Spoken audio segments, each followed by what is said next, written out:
and the extent of the blows that he inflicted on Mr. Brooks, which in my judgment were non-lethal, that by his plea admitting that he acted in concert with the other defendants, I think it may expedite the other individuals to enter pleas or may not.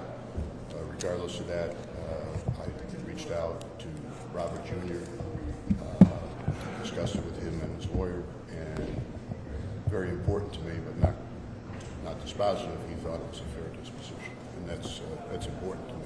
Would you describe Walrath's role in the events of that day? Walrath was in the arsenal. He had nothing to do with the arrival of Mr. Brooks. He voluntarily got up from his post and joined in on the assaults.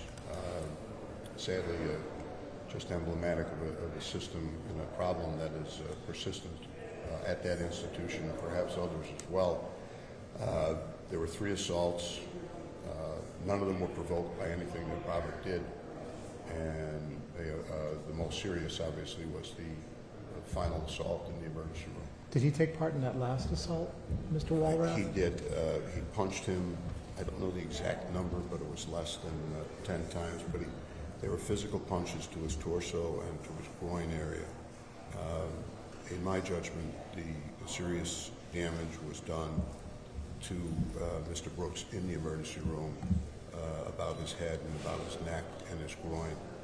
But I do not believe that Walrath's blows were independently fatal. Is he agreeing to cooperate as part of his plea? He is not, but we have debriefed him extensively so that there is absolutely nothing exculpatory about his story that would in any way assist or exonerate any of the other defendants. What are your discussions with the other defendants or your understanding of their feelings at this point? I have not had any recent discussions with any attorneys regarding acceptance or rejection of the people's offer, but those cases are on the court's calendar in the near future, so I should know more shortly. Could they all get away with only a manslaughter plea? They could walk out the door not guilty. I guess in terms of your offers, though, is anything less than a murder charge in some cases? I have not discussed the offers, nor will I. Some counsel have indicated what the offers are. That's their choice. I choose not to. I guess what would you say to the people that see this on video and say there's nothing acceptable less than a murder conviction? I would say that I respect their opinion, but the opinion that most counts to me is that of Robert Brooks Jr., and he thinks that we're doing him right, and that's what I care about. During which meeting was it where Walrath put Brooks in a chokehold? It was there were 2 assaults immediately after he left the bus. A second assault at the arsenal, and that's when the chokehold took place.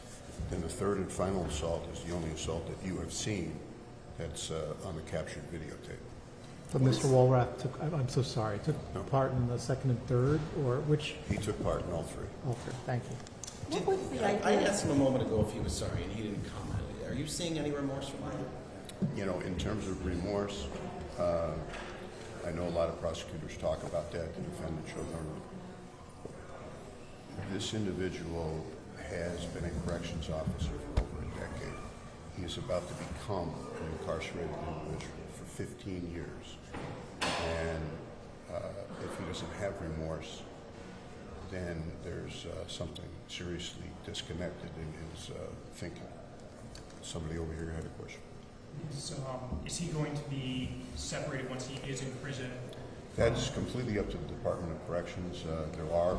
Obviously, there are police officers and corrections officers who are serving state prison sentences, and his safety and his accommodations are up to the Department of Corrections. Can you repeat what you said about remorse? I missed your comments. You said if there is no remorse? Then he has something seriously wrong with him. I mean, I don't know how someone could, be a corrections officer for that long and have be facing a sentence of this length and not have remorse for what he did to that What was young the man. idea of him leaving his post improperly? Can you comment on that?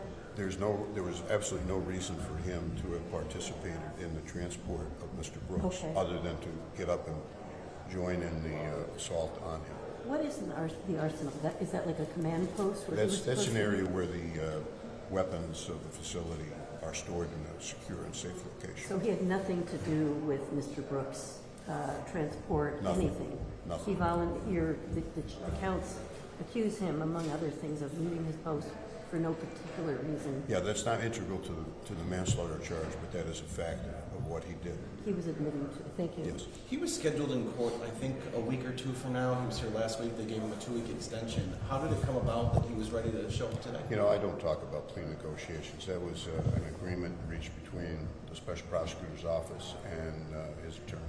Just making sure we could say this is the first guilty plea. The 3 people who reached plea agreements as of February, have they pleaded yet, or is this actually? They have not pled. Okay, so this is They will literally be. the first plea in This is the the death first. of This is the Mr. first Brooks. plea. Yes, Is this a milestone, would you say, in the trajectory of this? I think it's a very important step. I believe that it's a step in the right direction.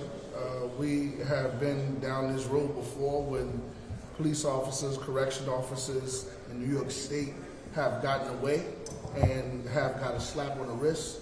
So I'm very elated to say that the conversations that I had with D.A. Fitzpatrick from day one was been pleasant, and it's shows a gratitude to his leadership and getting justice for the family and also for the community.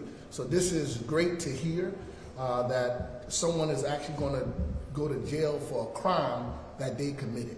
So I'm elated, and I'm looking forward to the other individuals to face jail time, and that's what real justice look like.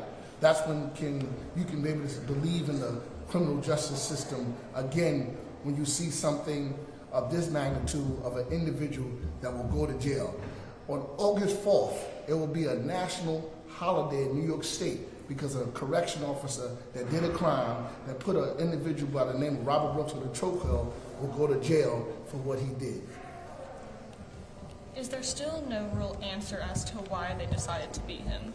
None of it was provoked. You know, I saw the video for the first time when I was a DA, not a special prosecutor, and I have to admit that the first thing I thought of was, well, Robert must have done something. He must have spit on him or disrespected him verbally or something. And the reality is he did nothing. It was welcome to Marcy. You were trouble over at Mid-State, you're not going to be trouble here. And that's a problem that needs to be addressed now. So the minute he just got off the bus, he was assaulted? He got off that bus, he had less than 30 minutes to live. And the first assault was right outside the bus? First assault was in the walkway, second assault was in the arsenal, and final, and in my judgment, most brutal of the assaults was in the emergency room. I'd like to add to the conversation. This is, from day one, we've asked for transparency. We've worked with Special Prosecutor in his office, and he's really been encouraging to the community that he was going to give us transparency. But this is a bigger problem where we need to start looking at the character of the agency, not the culture of the agency. A lot of people are talking about the culture. Culture is external, character is internal. It's how you respond in these moments.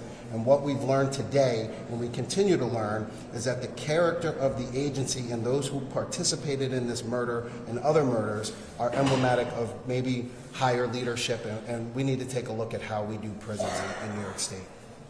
Thank you all very much, I appreciate it. Your name one more time, I'm sorry. Ruben Lindo. Reverend? Or? Ruben, no. Okay, thank you. Ruben Lindo. Lindo. L-I-N-D-O.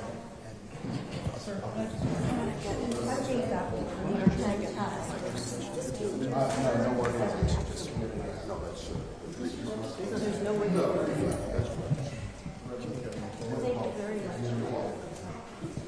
Sure, Reverend Kevin McCall, Civil Rights Leader of New York City. Reverend Kevin McCall, Civil Rights Leader of New York City.